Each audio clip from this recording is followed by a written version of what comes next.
What's up guys, it's me Jeremy. In today's video we're going a little bit further out there compared to the stuff that you're probably used to seeing on this channel, but I did want to mention it since I do think that it's actually a pretty interesting topic. We're going to be taking a look at how League of Legends, along with some of the rest of esports, are talked about amongst the mainstream media.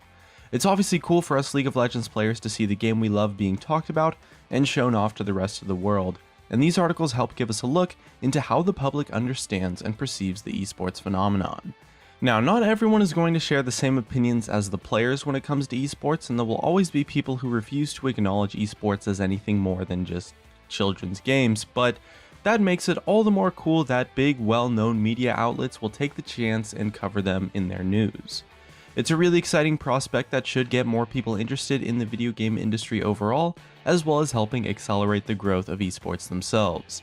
And if you like this video, make sure to hit that like button, and if you don't, definitely hit that dislike. And we're starting off with a big one, the esports documentary titled All Work, All Play, directed by Patrick Creedon. This was released in July last year on Netflix and on Steam, and mostly follows Carmack, the manager of Intel Extreme Masters, one of the biggest esports events in the world, where hundreds of pros from different esports come together to compete. It was pretty well received overall, giving people great insight into not just the scale of events like IEM itself, but also showing the way the industry has grown throughout the years, such as how even now rookies are able to make a living for themselves from pro gaming alone. All Work, All Play also features professional League of Legends teams Cloud9 and Team Solo Mid, which is really cool to see from the perspective of a League player as it goes into their rivalry and struggles to be the best. No documentary or article has done a better job showing how real and thriving the esports industry truly is today, and the skill required to compete at the highest level.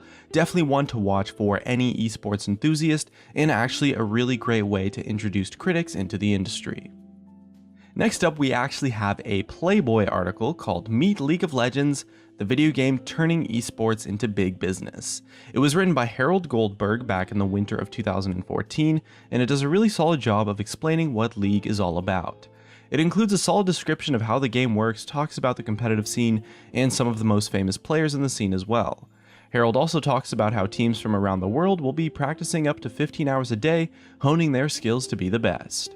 The article jumps between talking about pro players, the game itself, some background on the creation of Riot Games, and the dawn of competitive online gaming with League of Legends at the top. Overall, the article gives a solid foundation of knowledge to people who aren't familiar with League, along with some insight into harsh realities of becoming a professional gamer. And this one's especially cool to me because I don't think that any of us expected to see League of Legends being talked about on Playboy of all places. The next article has a much more darker tone and was one of the most talked about things online at the time when it came out.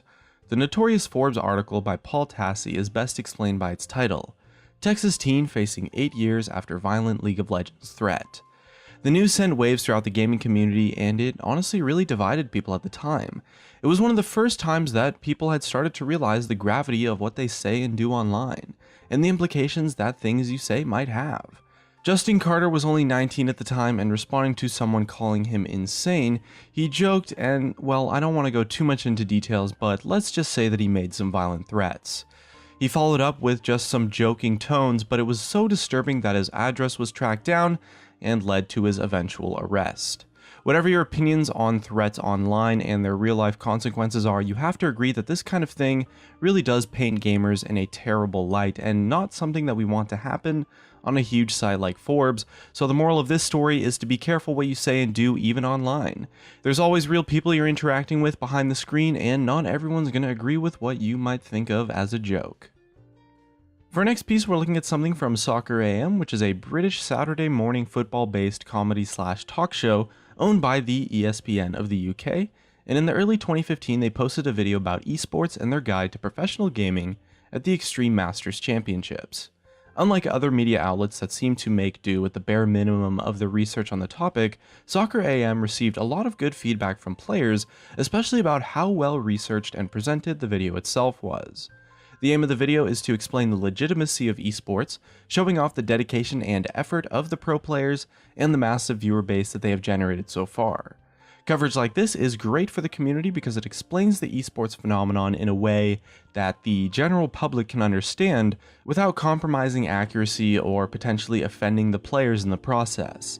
It's quite common for the mass media to look down on gamers or esports in general and paint them as almost a joke, but Soccer AM's video was really well put together and free of any condescension. It was great to see and exactly the kind of coverage that the players want to see more of. The Guardian is another British media outlet, a daily newspaper with over 17 million monthly online readers and 161,000 papers distributed each day. And on the 15th of October last year, technology reporter Alex Hearn posted an article titled, "The mainstream is coming for esports, but do esports need it?" And as the name suggests, this article was a great one for us to take a look at for this video because it's taking quite a similar look as we are. The article offers a little bit of background on the popular MOBA genre, but the big focus in on the viewer statistics of Dota, League of Legends, and Twitch to explain the power of esports. Alex argues that mainstream media outlets are using esports as a way to capture a new audience, but just as likely would have the opposite effect. Any people introduced to esports through a website like the BBC would more likely remain on Twitch to be around like-minded individuals than to use the BBC's own resources or streams. That being said, there is a lot of value in the mainstream media covering esports because if nothing else, it helps people realize the legitimacy of the esports industry and makes it more likely that the professionals and hardworking people that make it possible in the first place get their well-due respect. Next up, we've got Business Insider's Harrison Jacobs, which had a pretty interesting article last year, and it was titled, "These guys earn six figures and live for free in Los Angeles just for being great at video games," which, as the name implies, is about the earnings of esports professionals. More specifically, the article follows a day in the life of Team Liquid practicing and competing in the LCS. The money topic is the main focus, as kind of with most esports articles, but we're really starting to see a pattern here. The goal of mainstream media is ideally to help legitimize esports so that they can get their share of the traffic. And to do this, they need to demonstrate that these players are hardworking, self-motivated, and have some professional support when it's needed. These, along with their earnings and the fact that some of them are living on government-issued visas for professional athletes, really help cement the idea that esports like League of Legends are just as legitimate as any other professional sport.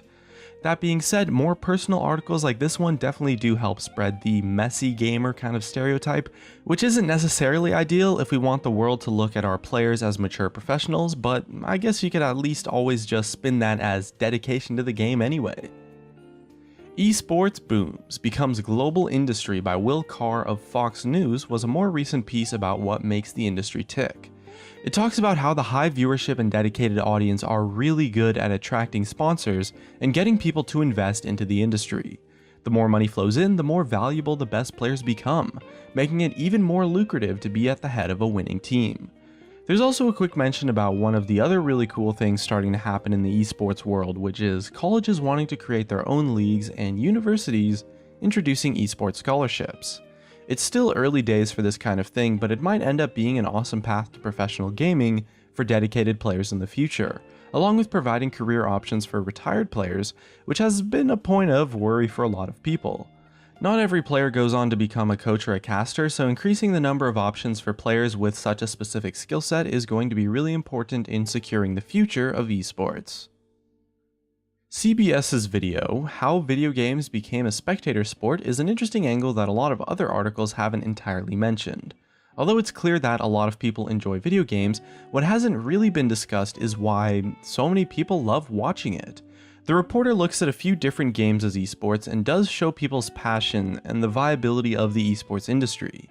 The video wasn't entirely well received by players though, as at parts it was a little bit condescending. Although it did a good job of explaining the success of the industry, it did descend a little bit into the not a real sport kind of debate that really came from the reporter's own self-claimed lack of understanding, which he attributed to his age. And this is a point worth talking about though. I mean, do you guys think age should be a barrier into esports, or do you think that anyone can get and should get into the spectating side of things if they happen to enjoy the games already? Let us know what you think in the comments below. And for our next piece, it's a 2014 New York Times video titled League of Legends' Profitable World, which gives a fan perspective and demonstrates how the LCS is used to promote League of Legends. The video is really seeking what makes League of Legends itself such a profitable game, and the accompanying article mentions how the founders of Riot Games were told their business model would never work if they didn't charge up front for the game or offer pay-to-win stats. Riot instead decided to focus on the coolness factor, almost tapping into a player base that wanted to support their favorite game and favorite champions by pimping them out with some new skins. And by putting the player experience first, they managed to create a new successful free-to-play business model that the players find fair and rewarding. Riot channeled a lot of this revenue into creating the LCS, which is actually not a profitable enterprise by itself, but it gave the fans what they wanted and kickstarted League as a spectator sport, something that has proven invaluable to the esports industry as a whole. And our next article we're taking a look at today was titled League of Legends Gaming Final Fills Seoul Stadium, Introduction to League of Legends and Riot Games, by the BBC's Stephen Evans. In all honesty, this article is a little bit of a mixed bag. The information it gives on the gameplay of League of Legends is not entirely the best, which isn't ideal for introducing people to the game, but what it does do well is compare League as an esport to traditional sports, talking about the passionate fans, the viewing numbers, the esports celebrities, and the prize money awarded to the victors. Filling out a stadium and giving off the same energy that a traditional sports game would is an awesome way to demonstrate the power of esports. It brings people together across the world in the same way that any other sport would, and giving the general public a glimpse into our world of esports in a way that is more familiar to them is arguably the best way to help people understand that this isn't some isolated craze for people in their bedrooms tapping away on their keyboards. It's real, it's out there, it's in the open, and it's insanely popular for a really good reason. Mainstream media coverage of esports is one of the best things that can happen in the industry because of how much it can really help accelerate the growth by getting more people interested and educated about it. Of course, League of Legends players are happiest to see League itself growing, but it definitely does have this trickle-down effect to all other pro games and their players. The bigger League of Legends becomes, the more legitimate esports becomes as an entire industry, and this can only help other games and organizations in the process.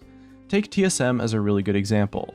The success of League of Legends and TSM in it helps grow TSM as an entire organization, and because of that, TSM has loads of other players in other games, such as TSM Leffen. He'll gain more attention and the Smash community will grow because of that attention surrounding him as a result of TSM. And this happens with any team, any esport, and any player that receives attention and respect from mainstream media. So no matter what article regarding esports you guys see in the future, it's pretty much always going to be a good thing overall. Well, looks like that's going to be it for me. If you guys enjoyed the video, drop a like, subscribe if you want. Thanks for watching, and I'll see you guys next time.